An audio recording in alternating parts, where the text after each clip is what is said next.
Bang, ini Ya, kan terkait pemindahan makam rencana.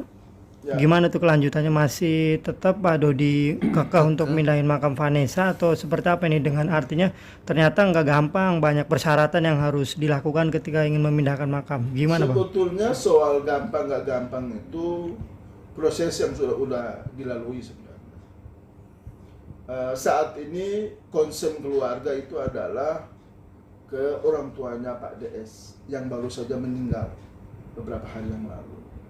Sehingga kita sedang fokus ke situ. Makanya kalau Pak Dodi sendiri juga di beberapa media juga beliau untuk sementara ini masih mengurungkan niat untuk tidak mau berkomentar banyak dulu kepada teman-teman media karena beliau masih berduka di situ.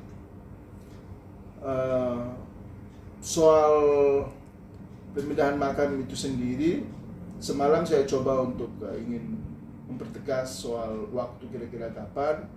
Beliau menyampaikan bahwa untuk sementara waktu bang saya masih berduka, jadi untuk sementara ini ya kita jangan bahas dulu soal itu. Nantilah kalau udah waktu yang baik, yang tepat, nanti kita cuma akan bahas lagi kira-kira baiknya seperti apa. Jadi saya bisa pastikan bahwa dalam waktu dekat ini kayaknya belum. Tapi rencana pemindahan nggak urung Bang, artinya tetap akan Akan dilaksanakan. dilakukan. Ya insya Allah rencana itu tetap. Cuma waktunya aja yang kemudian belum pasti kapan itu waktu. Tapi Bang, apakah pertimbangannya apa? Artinya kan banyak penolakan dari berbagai pihak dan tidak setuju dengan rencana Pak Dodi ini. Apa pertimbangan Abang sebagai kuasa hukum dan Dodi? Setiap penolakan dari masyarakat itu kan kita hargai, kita hormati lah. Itu kan bentuk apresiasi, bentuk rasa kasih sayang, penghargaan mereka teristimewa terhadap almarhum maupun juga almarhumah. Ya itu oke, tidak ada masalah. Cuma kan kemudian ada hal lain juga yang menurut hemat saya mesti juga kita hargai dan kita hormati dari keputusan keluarga besar Pak DS. Nah, eh, soal-soal yang menurut hemat saya lebih ke memperuncing keadaan, lebih ke mempertajam perbedaan-perbedaan antara ya atau tidak, antara harus dipindahkan atau tidak. Yang menurut saya ya kita untuk sementara ini kita cooling down dulu lah untuk poin itu, sehingga mungkin keluarga lebih fokus dan memikirkan kira-kira baiknya seperti apa, dan kalaupun toh dipindahkan itu kapan. Nah itu yang ya tolong dikasih kesempatan untuk pihak keluarga besarnya Pak Dodi dulu. Jadi untuk sementara ini kita belum berbicara dulu atau belum berpikir dulu soal pemindahan itu, tapi mungkin setelah lampau dulu ini masa duka keluarga besar ini selesai, baru mungkin akan ada step berikutnya itu soal pemindahan makam. tapi Bang, kabarnya apa alasan kuat atau yang menjadi pegangan Pak Dodi atau pemahaman apa yang mengharuskan Pak Dodi memindahkan makam Vanessa? Apa mungkin Bang? Sebenarnya ini bukan soal pemahaman, ini soal amanat aja sebenarnya.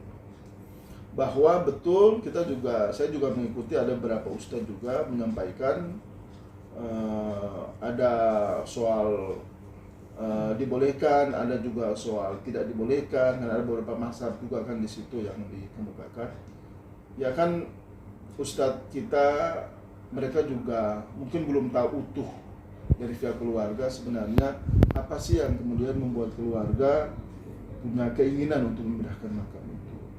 Beberapa kesempatan lalu kan saya juga pernah sampaikan kepada teman-teman media bahwa selain itu adalah merupakan amanat dari almarhumah waktu semasa hidup, kemudian ya keadaan juga di sekitar makam itu, kemudian ditambah lagi dengan beberapa waktu lalu ketika pemakaman itu saya kira kita juga semua tahu, kita juga semua lihat prosesnya seperti apa di dalam peti, kemudian dimasukkan aja, kemudian nuansa islaminya itu hampir nyaris tidak ada, dan karena pertimbangan-pertimbangan itulah yang kemudian membuat keluarga besar mereka rapat dan kemudian memutuskan bahwa ya memang makam ini harus dipindahkan.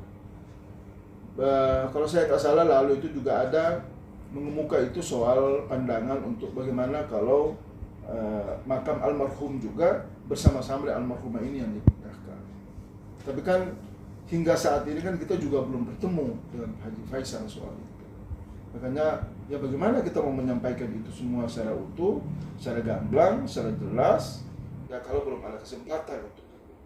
Kalau ada kesempatan duduk, lalu disampaikan kepada beliau, terus beliau punya pandangan seperti apa, kan nanti ada diskusi di situ. Yang kemudian bisa kita lihat kira-kira baiknya seperti apa, untuk kebaikan semuanya bagaimana. Nah kalau tidak ada kesempatan untuk bisa duduk dan bicara itu semua, terus kita bisa apa? Semuanya di sini ngomong A, kemudian habis itu di sana ngomong B, habis itu balik lagi di sini lagi ngomong lagi apa, di sana lagi ngomong apa, akhirnya kan nggak ketemu ini pikiran-pikiran ini. Tapi kalau coba duduk semuanya, lepaskan semua apa namanya pikiran-pikiran yang negatif, coba kita kedepankan yang positif-positif aja. Lalu kita duduk, ya saya yakin lah pasti ada solusinya. Yakin saya, insya Allah pasti ada solusi.